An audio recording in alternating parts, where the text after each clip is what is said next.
Today we are starting Through the Looking Glass by Lewis Carroll, which is the sequel to Alice's Adventures in Wonderland.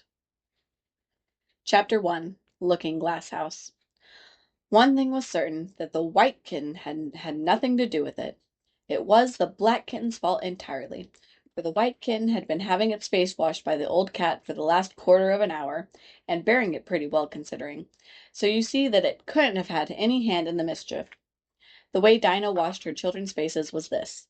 First she held the poor thing down by its ear with one paw, and then with the other paw she rubbed its face all over the wrong way, beginning at the nose.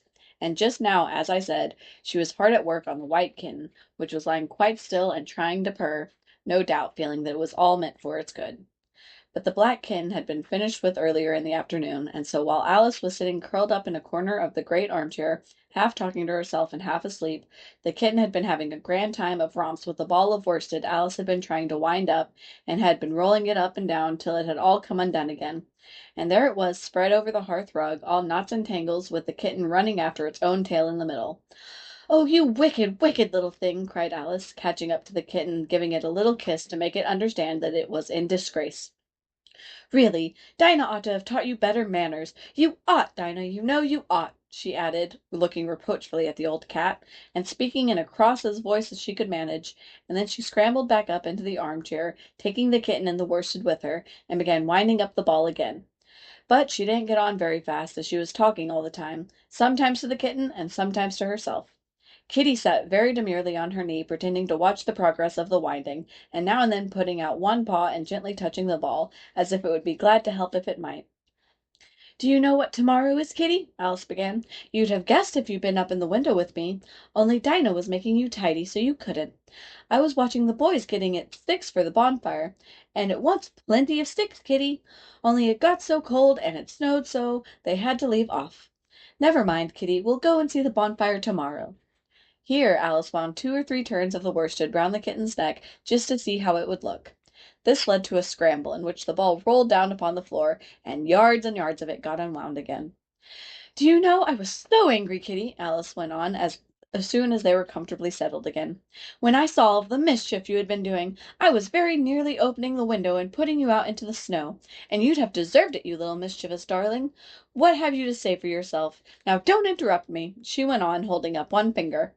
"I'm going to tell you all your faults. Number 1, you squeaked twice while Dinah was washing your face this morning. Now you can't deny it, Kitty. I heard you. What's that you say?" Pretending that the kitten was speaking. "Her paw went into your eye. Well, that's your fault, for keeping your eyes open. If you'd shut them tight, it wouldn't have happened. Now don't make any more excuses, but listen. Number 2, you pulled Snowdrop away by the tail, just as I had put down the saucer of milk before her. What, you were thirsty, were you? How do you know she wasn't thirsty too? Now, for number 3, you unwound every bit of the worsted while I wasn't looking. That's 3 faults, Kitty, and you've not been punished for any of them yet. You know I'm saving up all your punishments for Wednesday week. Suppose they had saved up all my punishments," she went on, talking more to herself than to the kitten. "What would they do at the end of a year? I should be sent to prison, I suppose, when the day came. Or, let me see, suppose each punishment was to be going without dinner. Then when the miserable day came, I should have to go without 50 dinners at once. Well, I shouldn't mind that much. I'd far rather go without them than eat them. Do you hear the snow against the window panes, Kitty? How nice and soft it sounds, just as if someone was kissing the window all over outside. I wonder if the snow loves the trees and fields, that it kisses them so gently. And then it covers them up snug, you know, with a white quilt, and perhaps it says, 'Go to sleep, darlings, till the summer comes again.' And when they wake up in the summer, Kitty, they dress themselves all in green and dance about, whenever the wind blows. Oh, that's very pretty," cried Alice, dropping to the ball of worsted to clap her hands. "And I do so wish it was true. I'm sure the woods look sleepy in the autumn when the leaves are getting brown. Kitty, can you play chess? Now don't smile, my dear, I'm asking it seriously, because when we were playing just now, you watched as if you understood it, and when I said check, you purred. Well, it was a nice check, Kitty, and really I might have won if it hadn't been for that nasty knight that came wiggling down among my pieces. Kitty, dear, let's pretend." And here I wish I could tell you half the things Alice used to say, beginning with her favorite phrase, "Let's pretend." She had had quite a long argument with her sister only the day before, all because Alice had begun with saying, "Let's pretend we're kings and queens." And her sister, who liked being very exact, had argued that they couldn't, because there were only two of them, and Alice had been reduced at last to say, "Well, you can be one of them then, and I'll be the rest." And once she had really frightened her old nurse by shouting suddenly in her ear, "Nurse, let's do pretend that I'm a hungry hyena, and you're a bone." But this is taking us away from Alice's speech to the kitten. "Let's pretend that you're the Red Queen, Kitty. Do you know, I think if you sat up and folded your arms, you'd look exactly like her. Now do try, that's a dear." And Alice got the Red Queen off the table and set it up before the kitten as a model for it to imitate. However, the thing didn't succeed, principally, Alice said, because the kitten wouldn't fold its arms properly. So, to punish it, she held it up to the looking-glass, that it might see how sulky it was. "And if you're not good directly," she added, "I'll put you through into the looking-glass house. Now would you like that? Now, if you'll only attend, Kitty, and not talk so much, I'll tell you all my ideas about Looking-Glass House. First, there's the room where you can see through the glass. That's just the same as our drawing room, only the things go the other way. I can see all of it when I get upon a chair, all but the bit just behind the fireplace. Oh, I do so wish I could see that bit. I want so much to know whether they've a fire in the winter. You can never tell, you know, unless our fire smokes, and then smoke comes up in that room too. But that may be only pretense, just to make it look as if they had a fire. Well, then, the books are something like our books, only the words go the wrong way. I know that, because I've held up one of our books to the glass, and then they hold up one in the other room. How would you like to live in Looking-Glass House, Kitty? I wonder if they'd give you milk there. Perhaps Looking-Glass milk isn't good to drink. But, oh, Kitty, now we come to the passage. You can just see a little peep of the passage in Looking-Glass House, if you leave the door of our drawing room wide open, and it's very like our passage as far as you can see, only you know it may be quite different on beyond. Oh, Kitty, how nice it would be if only we could go into Looking-Glass House. I'm sure it's got, oh, such beautiful things in it. Let's pretend there's a way of getting through into it somehow. Kitty, let's pretend the glass got all soft like gauze, so that we can get through. Why, it's turning into a sort of mist now, I declare! It'll be easy enough to get through." She was up on the chimney-piece while she said this, though she hardly knew how she got there, and certainly the glass was beginning to melt away, just like a bright silvery mist. In another moment Alice was through the glass, and had jumped lightly down into the looking-glass room. The very first thing she did was to look whether there was a fire in the fireplace, and she was quite pleased to find out there was a real one, blazing away as brightly as the other one she had left behind. "So I shall be as warm here as I was in the old room," thought Alice. "Warmer, in fact, because there'll be no one here to scold me away from the fire.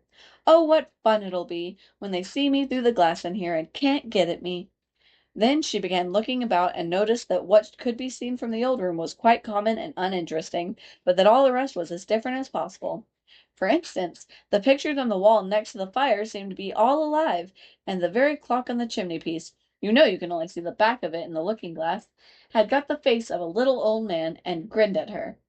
"They don't keep this room so tidy as the other," Alice thought to herself, as she noticed several of the chessmen down in the hearth among the cinders. But in another moment, with a little "oh!" of surprise, she was down on her hands and knees watching them. The chessmen were walking about two and two. "Here are the Red King and the Red Queen," Alice said, in a whisper for fear of frightening them. "And there are the White King and the White Queen, sitting on the edge of the shovel. And here are two castles walking arm in arm. I don't think they can hear me," she went on, and she put her head down closer. "And I'm nearly sure they can't see me. I feel somehow as if I was getting invincible." Here something began squeaking on the table behind Alice, and made her turn her head just in time to see one of the white pawns roll over and begin kicking. She watched it with great curiosity to see what would happen next. "Is that the voice of my child?" the White Queen cried out as she rushed past the king, so violently that she knocked him over among the cinders. "My precious Lily! My imperial kitten!" And she began scrambling wildly up the side of the fender. "Imperial fiddlestick!" said the king, rubbing his nose, which had been hurt a little by the fall. He had a right to be a little annoyed with the queen, for he was covered with ashes from head to foot. Alice was very anxious to be of use, and, as the poor little Lily was nearly screaming herself into a fit, she hastily picked up the queen and set her on the table by the side of her noisy little daughter. The queen gasped and sat down. The rapid journey through the air had quite taken away her breath, and for a minute or two she could do nothing but hug the little Lily in silence. As soon as she had recovered her breath a little, she called out to the White King, who was sitting sulkily among the ashes, "Mind the volcano!" "What volcano?" said the king, looking up anxiously into the fire, as if he thought that was the most likely place to find one. "Blew me up!" panted the queen, who was still a little out of breath. "Mind you come up the regular way. Don't get blown up." Alice watched the White King as he slowly struggled up from bar to bar, till at last she said, "Why, you'll be hours and hours getting to the table at that rate. I'd far better help you, hadn't I?" But the king took no notice of the question. It was quite clear he could neither hear her nor see her. So Alice picked him up very gently and lifted him across more slowly than she had lifted the queen, that she might take his breath away, but before she put him on the table she thought she might as well dust him a little, he was so covered with ashes. She said afterwards that she had never seen in all her life such faces as the king made when he found himself held in the air by an invisible hand and being dusted. He was far too much astonished to cry out, but his eyes and his mouth went on getting larger and larger and rounder, till her hand shook so with laughter that she nearly let him drop upon the floor. "Oh, please don't make such faces, my dear," she cried out, quite forgetting that the king couldn't hear her. "You make me laugh so that I can hardly hold you. And don't keep your mouth so wide open. All the ashes will get into it. There, now I think you're tidy enough," she added as she smoothed his hair and set him upon the table near the queen. The king immediately fell flat on his back and lay perfectly still, and Alice was a little alarmed at what she had done, and went round the room to see if she could find any water to throw over him. However, she could find nothing but a bottle of ink, and when she got back with it she found he had recovered, and he and the queen were talking together in a frightened whisper, so low that Alice could hardly hear what they said. The king was saying, "I assure you, my dear, I've turned cold to the very ends of my whiskers." To which the queen replied, "You haven't got any whiskers." "The horror of that moment," the king went on, "I shall never, never forget." "You will, though," the queen said, "if you don't make a memorandum of it." Alice looked on with great interest as the king took an enormous memorandum book out of his pocket and began writing. A sudden thought struck her, and she took hold of the end of the pencil which came some way over his shoulder and began writing for him. The poor king looked puzzled and unhappy, and struggled with the pencil for some time without saying anything. But Alice was too strong for him, and at last he panted out, "My dear, I really must get a thinner pencil. I can't manage this one a bit. It writes all manners of things that I don't intend." "What manner of things?" said the queen, looking over the book, in which Alice had put, "The White Knight is sliding down the poker. He balances very badly." "That's not a memorandum of your feelings." There was a book lying near Alice on the table, and while she sat watching the White King, for she was still a little anxious about him, and had the ink all ready to throw over him in case he fainted again, she turned over the leaves to find some part that she could read. "For it's all in some language I don't know," she said to herself.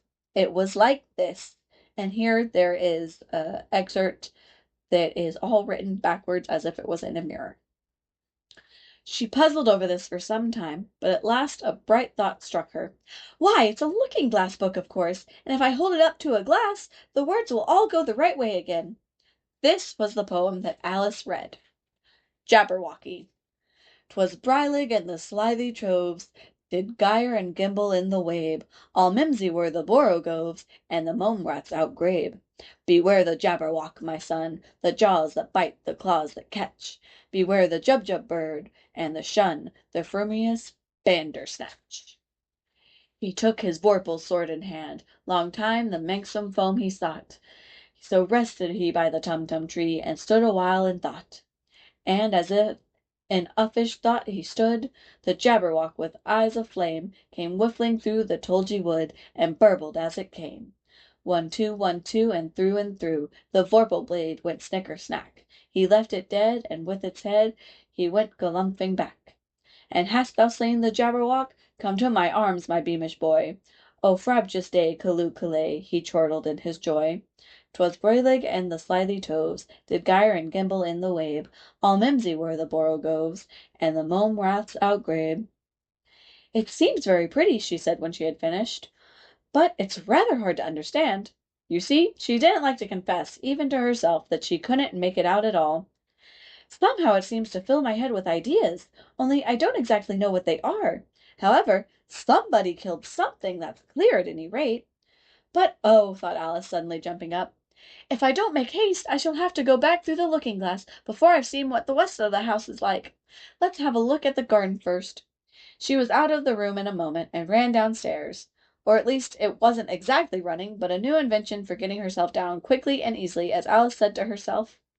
She just kept the tips of her fingers on the handrail and floated gently down without even touching the stairs with her feet.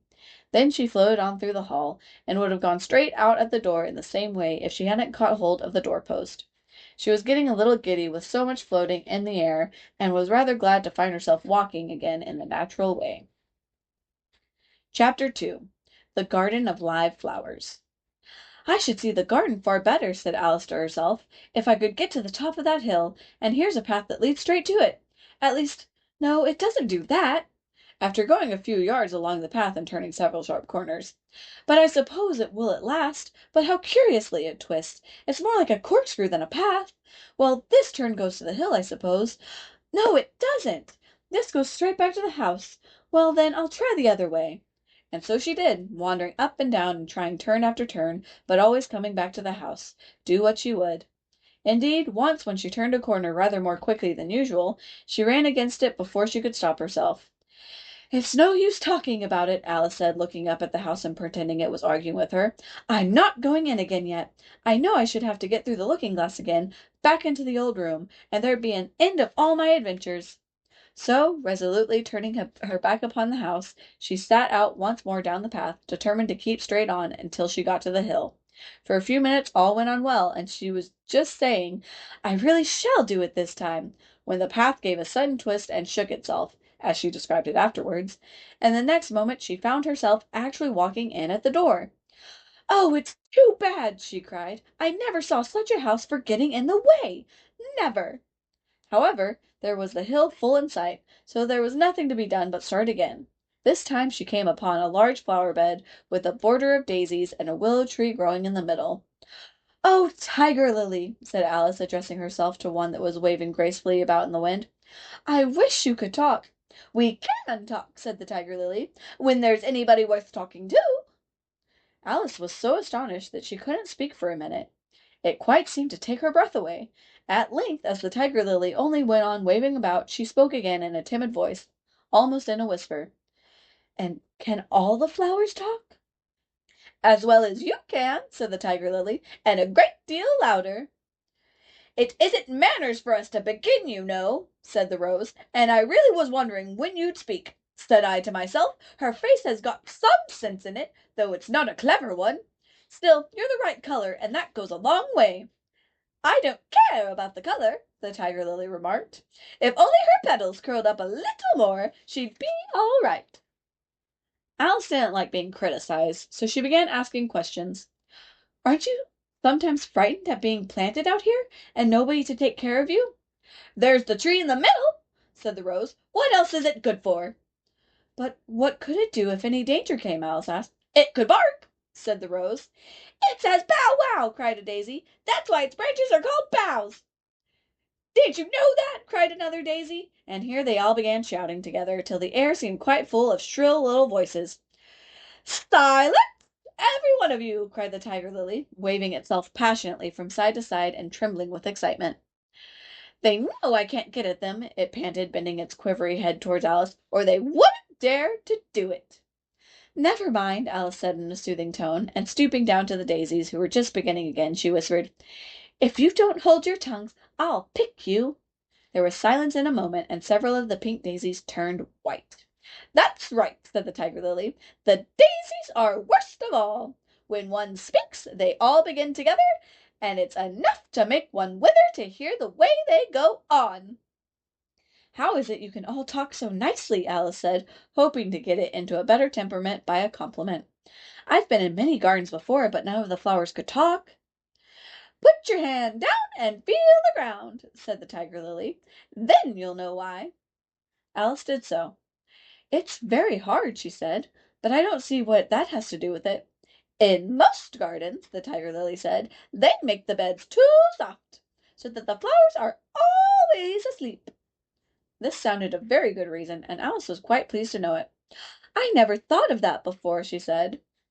It's my opinion that you never think at all, the Rose said in a rather severe tone. I never saw anybody that looked stupider, Violet said so suddenly that Alice quite jumped, for it hadn't spoken before.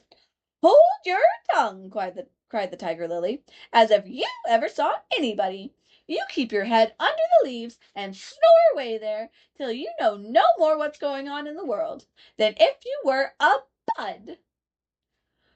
Are there any more people in the garden besides me? Said Alice, not choosing to notice the Rose's last remark.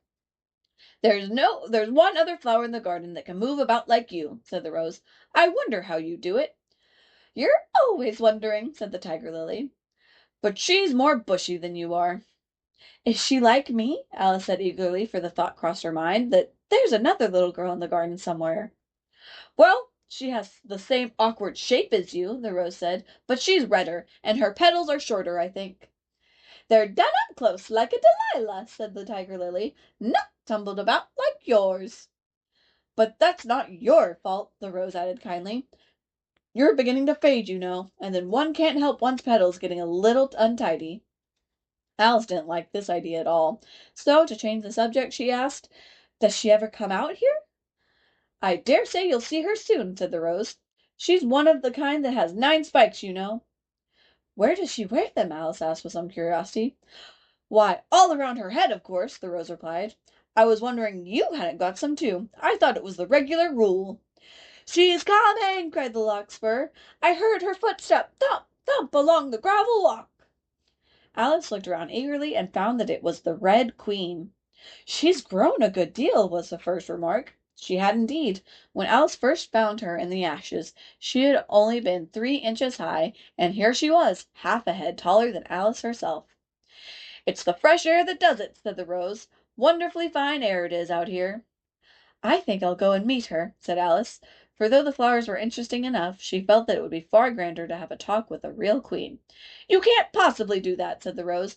I should advise you to walk the other way. This sounded nonsense to Alice, so she said nothing, but set off at once towards the Red Queen. To her surprise, she lost sight of her in a moment and found herself walking in at the front door again.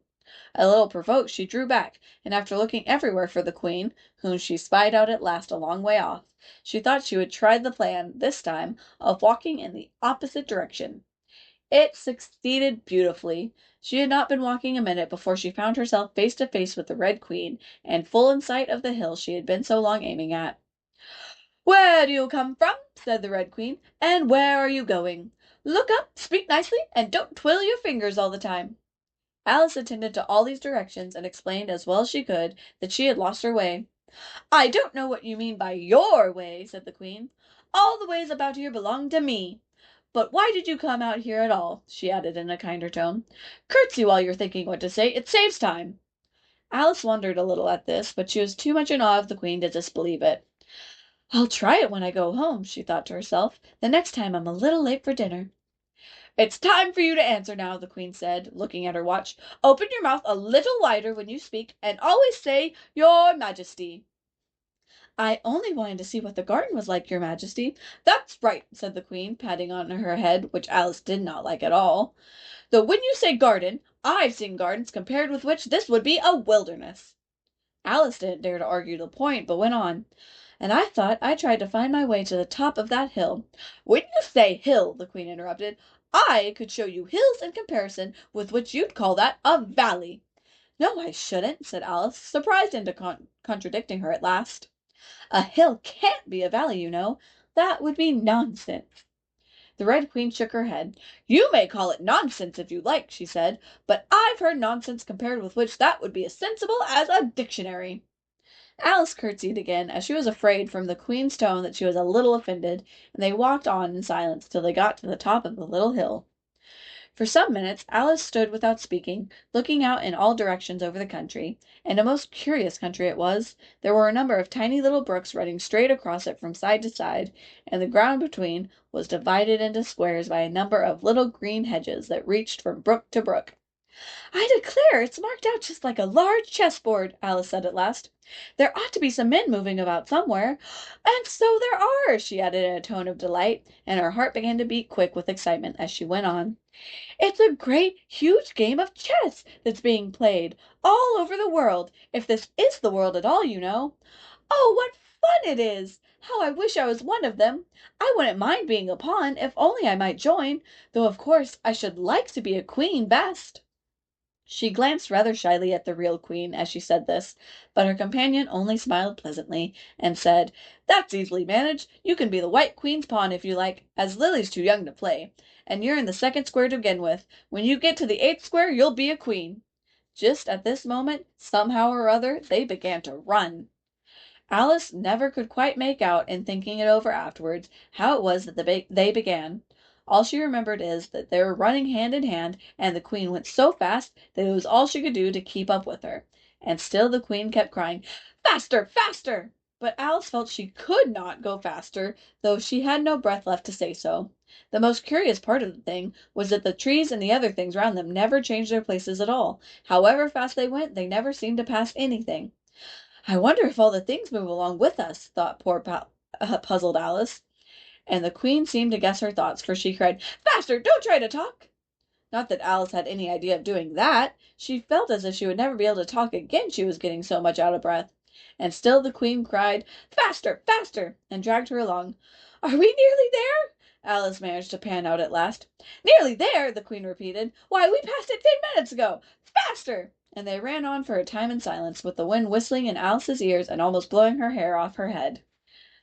"Now, now!" cried the queen. "Faster, faster!" And they went so fast that at last they seemed to skim through the air, hardly touching the ground with their feet, till suddenly, just as Alice was getting quite exhausted, they stopped, and she found herself sitting on the ground, breathless and giddy.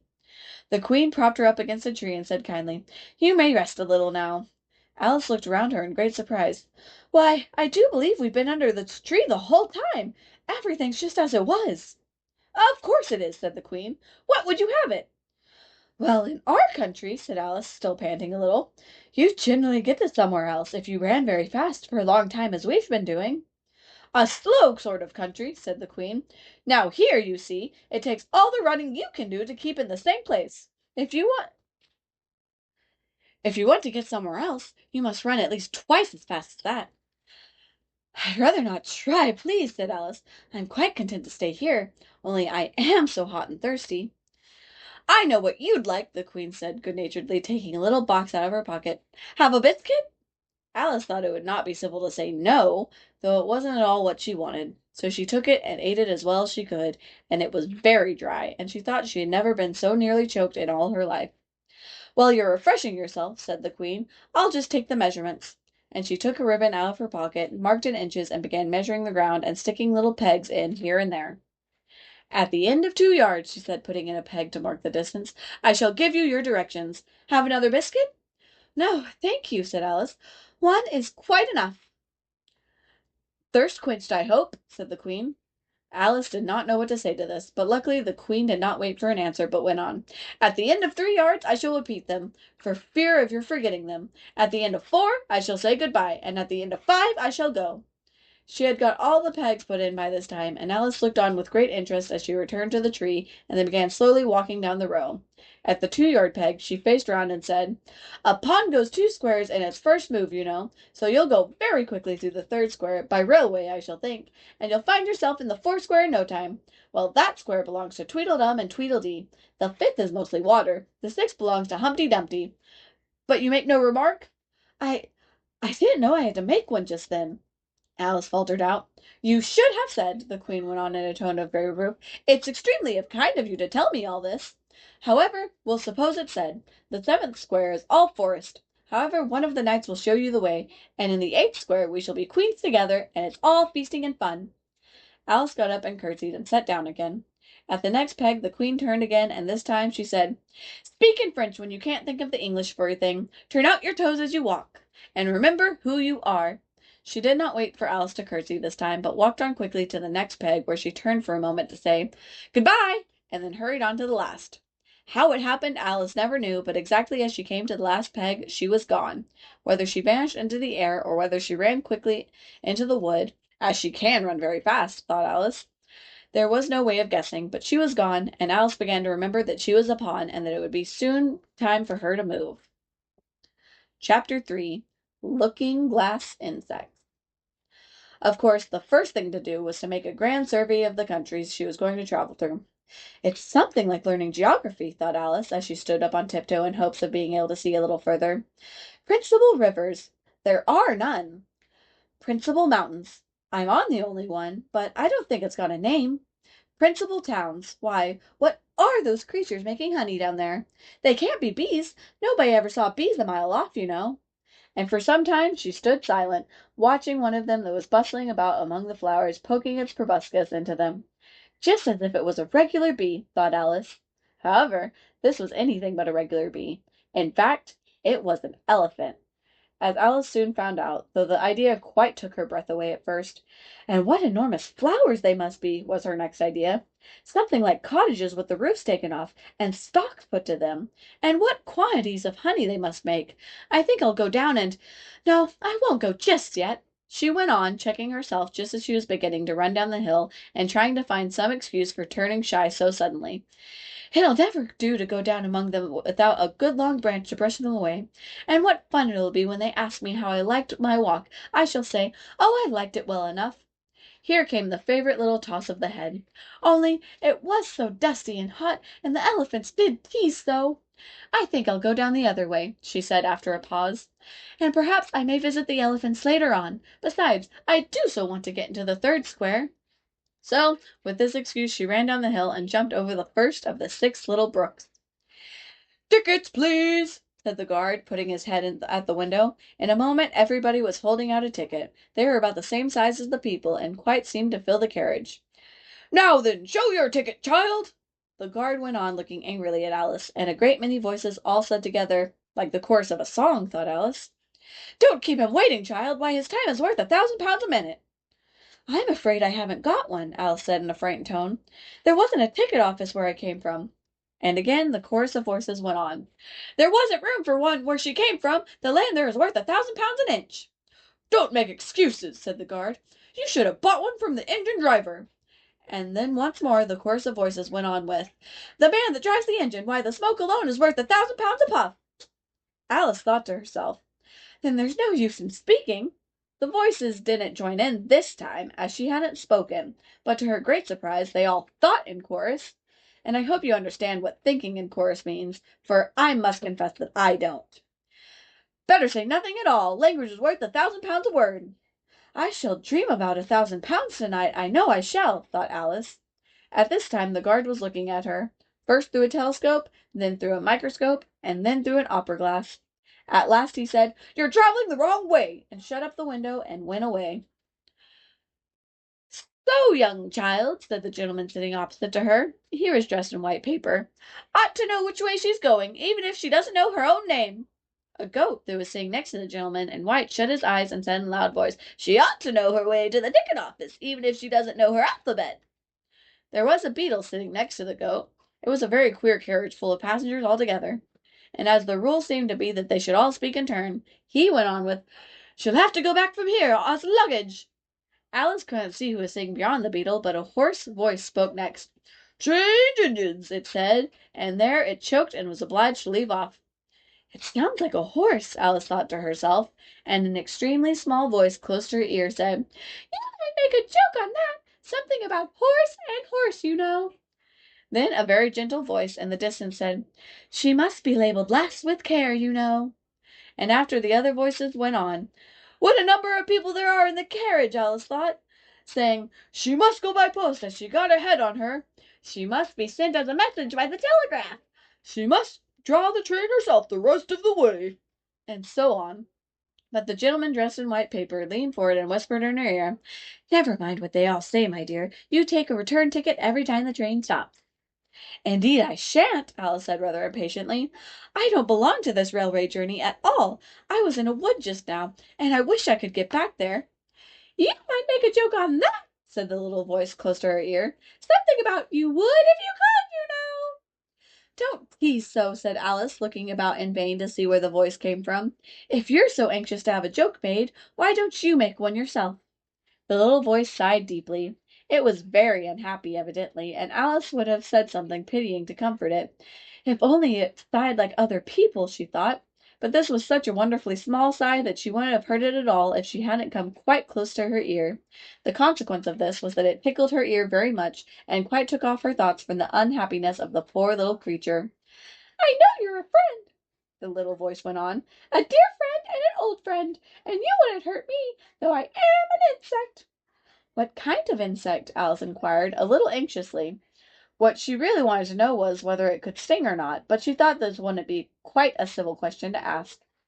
"What? Then you don't—" the little voice began, when it was drowned by a shrill scream from the engine, and everybody jumped up in alarm, Alice among the rest. The horse, who had put his head out the window, quietly drew and said, "It's only a brook we have to jump over." Everybody seemed satisfied with this, though Alice felt a little nervous at the idea of trains jumping at all. "However, it'll take us to the fourth square, that's some comfort," she said to herself. In another moment she felt the carriage rise straight up into the air, and in her fright she caught at the thing nearest to her hand, which happened to be the goat's beard. But the beard seemed to melt away as she touched it, and she found herself sitting quietly under a tree, while the gnat, for that was the insect she had been talking to, was balancing itself on a twig just over her head and fanning her with its wings. It certainly was a very large gnat. About the size of a chicken, Alice thought. Still, she couldn't feel nervous with it. After all, they had been talking together so long. "Then you don't like all insects?" the gnat went on, as quietly as if nothing had happened. "I like them when they can talk," Alice said. "None of them ever talk where I come from." "What sort of insects do you rejoice in where you come from?" the gnat inquired. "I don't rejoice in insects at all," Alice explained, "because I'm rather afraid of them, at least the large kinds, but I can tell you the names of some of them." "Of course they answer to their names," the gnat remarked carelessly. "I never knew them to do it." "What's the use of their having names," the gnat said, "if they won't answer to them?" "No use to them," said Alice, "but it's useful to the people that name them, I suppose. If not, why do things have names at all?" "I can't say," the gnat replied. "Further on, in the wood down there, they've got no names. However, go on with your list of insects. You're wasting time." "Well, there's the horsefly," Alice began, counting off the names on her finger. "All right," said the gnat. "Halfway up that bush you'll see a rocking horsefly if you look. It's made entirely of wood and gets about by swinging itself from branch to branch." "What does it live on?" Alice asked with great curiosity. "Sap and sawdust," said the gnat. "Go on with the list." Alice looked at the rocking horsefly with great interest, and made up her mind that it must have been just repainted, it looked so bright and sticky, and then she went on. "And there's the dragonfly." "Look on the branch above your head," said the gnat, "and there you'll find a snap-dragonfly. Its body is made of plum pudding, its wings of holly leaves, and its head is a raisin burning in brandy." "And what does it live on?" Alice asked as before. "Fruity and mince pie," the gnat replied, "and it makes itself a nest in a Christmas box." "And then there's the butterfly," Alice went on, after she had taken a good look at the insect with its head on fire, and had thought to herself, "I wonder if that's the reason insects are so fond of flying into candles, because they want to turn into snap-dragonflies." "Crawling at your feet," said the gnat. Alice drew her feet back in some alarm. "You may observe a bread and butterfly. Its wings are thin slices of bread and butter. Its body is a crust, and its head is a lump of sugar." "And what does it live on?" "Weak tea with cream in it." A new difficulty came into Alice's head. "Supposing it couldn't find any," she suggested. "Then it would die, of course." "But that must happen very often," Alice remarked thoughtfully. "It always happens," said the gnat. After this, Alice was silent for a minute or two, pondering. The gnat amused itself, meanwhile, by humming round and round her head. At last it settled again and remarked, "I suppose you don't want to lose your name?" "No, indeed," said Alice, a little anxiously. "And yet I don't know," the gnat went on in a careless tone. "Only think how convenient it would be if you could manage to go home without it. For instance, if the governess wanted to call you to your lessons, she would call out, 'Come here!' and there she would have to leave off, because there wouldn't be any name for her to call, and of course you wouldn't have to go, you know." "That would never do, I'm sure," said Alice. "The governess would never think of excusing me lessons for that." If she couldn't remember my name, she'd call me Miss, as the servants do."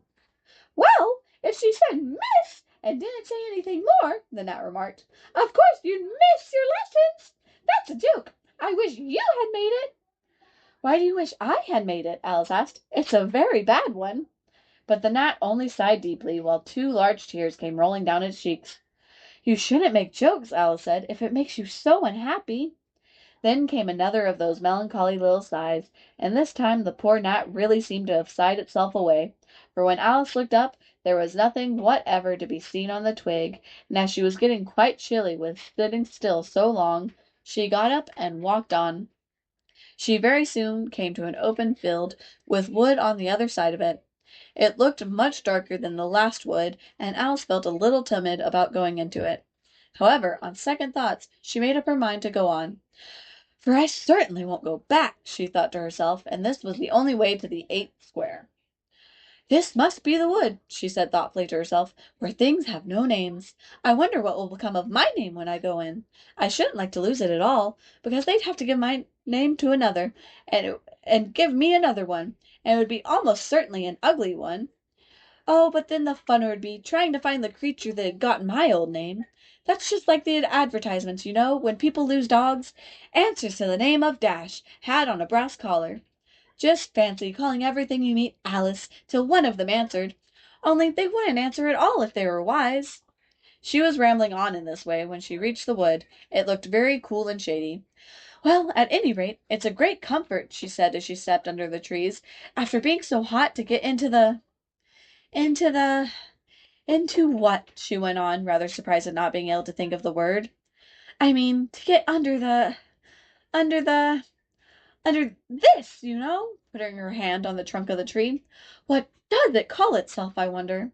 I do believe it's got no name. Why, to be sure it hasn't." She stood silent for a minute, thinking. Then she suddenly began again. "Then it really has happened after all. And now who am I? I will remember if I can. I'm determined to do it." But being determined didn't help her much, and all she could say, after a great deal of puzzling, was, "L. I know it begins with L." Just then a fawn came wandering by. It looked at Alice with its large, gentle eyes, but didn't seem at all frightened. Here then," Alice said, as she held out her hand and tried to stroke it, but it only started back a little, and then stood looking at her. "What do you call yourself?" the fawn said at last. Such a soft, sweet voice it had. "I wish I knew," thought poor Alice. She answered rather sadly, "Nothing just now." "Think again," it said. "That won't do." Alice thought, but nothing came of it. "Please, would you tell me what you call yourself?" she said timidly. "I think that might help me a little." "I'll tell you, if you'll come a little further on," the fawn said. "I can't remember here." So they walked on together through the wood, Alice with her arms clasped lovingly around the soft neck of the fawn, till they came out into another open field, and here the fawn gave a sudden bound into the air, and shook itself free from Alice's arms. "I'm a fawn!" it cried out in a voice of delight, "and dear me, you're a human child!" A sudden look of alarm came into its beautiful brown eyes, and in another moment it had darted away at full speed. Alice stood looking after it, almost ready to cry with vexation at having lost her dear little fellow traveller so suddenly. "However, I know my name now," she said. "That's some comfort. Alice, Alice, I won't forget it again. And now, which of these finger posts ought I follow, I wonder?" It was not a very difficult question to answer, as there was only one road through the wood, and the two finger posts both pointed along it. "I'll settle it," Alice said to herself, "when the road divides and they point different ways." But this did not seem likely to happen.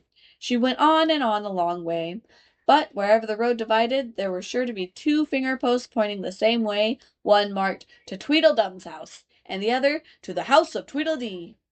"I do believe," said Alice at last, "that they live in the same house. I wonder I never thought of that before. But I can't stay there long. I'll just call and say, 'How do you do?' and ask them the way out of the wood. If I could only get to the 8th square before it gets dark!" So she wandered on, talking to herself as she went, till, on turning a sharp corner, she came upon two fat little men, so suddenly that she could not help starting back. But in another moment she recovered herself, feeling sure that they must be. That is our stopping point for today. Next week we will Start off with Chapter 4, Tweedledum and Tweedledee.